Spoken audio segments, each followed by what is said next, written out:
ಎಲ್ಲರಿಗೂ ನಮಸ್ಕಾರ. ನಾನು ನಿಮ್ಮ ಅಂಬಿಕಾ ಭಟ್. ಇವತ್ತಿನ ವಿಡಿಯೋದಲ್ಲಿ ನಾನು ನಿಮಗೆ ಶೆಕೆ ರೊಟ್ಟಿ ಅಥವಾ ಹಬೆ ರೊಟ್ಟಿಯನ್ನು ಯಾವ ರೀತಿಯಾಗಿ ಮಾಡೋದು ಅಂತ ಹೇಳಿಕೊಡ್ತಾ ಇದ್ದೇನೆ. ಹಾಗಿದ್ರೆ ಈ ಶೆಕೆ ರೊಟ್ಟಿಯನ್ನು ಯಾವ ರೀತಿಯಾಗಿ ಮಾಡೋದು ಅಂತ ನೋಡ್ಕೊಂಡು ಬರುವ. ನಾನಿಲ್ಲಿ ಶೆಕೆ ರೊಟ್ಟಿ ಮಾಡಲಿಕ್ಕೆ 2 ಸೇರಿನಷ್ಟು ಕುಚ್ಚಿಲಕ್ಕಿ ಬಾಯ್ಲ್ಡ್ ರೈಸನ್ನು ಹಾಕ್ತಾ ಇದ್ದೇನೆ. ಅದೇ ರೀತಿಯಾಗಿ ನಾನಿಲ್ಲಿ ಅರ್ಧ ಸೇರಿನಷ್ಟು ಬೆಳ್ತಿಗೆ ಅಕ್ಕಿಯನ್ನು ಹಾಕ್ತಾ ಇದ್ದೇನೆ. ಇದನ್ನು ನಾವು 6 ರಿಂದ 7 ಗಂಟೆಗಳ ಕಾಲ ನೀರಿನಲ್ಲಿ ನೆನೆಯಲಿಕ್ಕೆ ಇಡಬೇಕು. ನೋಡಿ, ನೀರು ಹಾಕಿಡ್ತಾ ಇದ್ದೇನೆ. ಇದು 6 ಗಂಟೆಗಳ ಕಾಲ ನೆನೆಯಬೇಕು. ಇವಾಗ ಈ ಅಕ್ಕಿಯನ್ನು ನಾವು ಚೆನ್ನಾಗಿ ಕ್ಲೀನಾಗಿ ತೊಳಿಬೇಕು.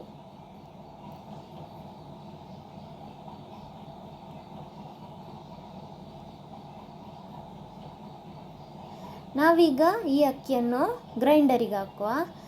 ಜಾಸ್ತಿ ನೀರು ಹಾಕಿ ರುಬ್ಬಾರ್ದು. ಸ್ವಲ್ಪ ನೀರು ಹಾಕಿ ಸ್ವಲ್ಪ ಗಟ್ಟಿಯಾಗಿ ರೊಟ್ಟಿಗೆ ಬೇಕಾಗುವ ಹಾಗೆ ರುಬ್ಬಿಕೊಳ್ಬೇಕಾಗ್ತದೆ.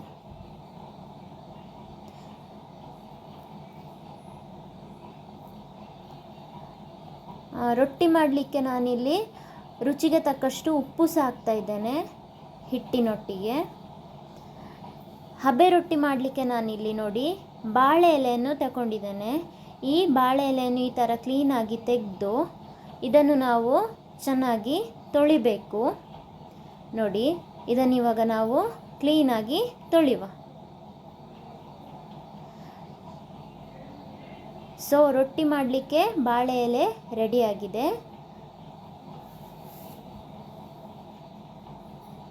ಈಗ ನಾವು ಮಾಡಿಟ್ಟಂತಹ ಹಿಟ್ಟನ್ನು ಒಮ್ಮೆ ಚೆನ್ನಾಗಿ ಕಲಸಿ ತೊಳೆದಿಟ್ಟಂತಹ ಬಾಳೆ ಎಲೆಗೆ ಈ ರೀತಿಯಾಗಿ ಹಾಕಿ ಇದನ್ನು ಈ ಥರ ತಟ್ಟಬೇಕು. ತುಂಬ ತೆಳ್ಳಗೆ ಸಹ ತಟ್ಟಬಾರ್ದು, ಅದೇ ರೀತಿ ತುಂಬ ದಪ್ಪನೂ ತಟ್ಟಬಾರ್ದು. ನೋಡಿ, ನಾನಿಲ್ಲಿ ಈ ರೀತಿಯಾಗಿ ಇದನ್ನು ಹಚ್ತಾ ಇದ್ದೇನೆ.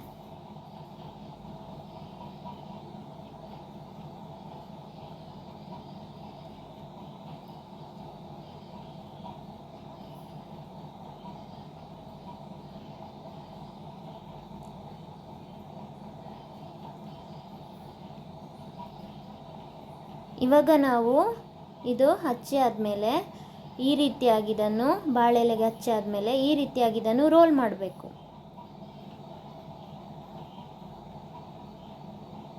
ಈಗ ನಾವು ಈ ರೋಲ್ ಮಾಡಿಟ್ಟಂತಹ ಈ ರೊಟ್ಟಿಯನ್ನು ನಾವೀಗ ಹಿಟ್ಟನ್ನು ಇಡ್ಲಿ ಪಾತ್ರೆಯಲ್ಲಿ ಬೇಯಿಸ್ಲಿಕ್ಕೆ ಇಡಬೇಕು.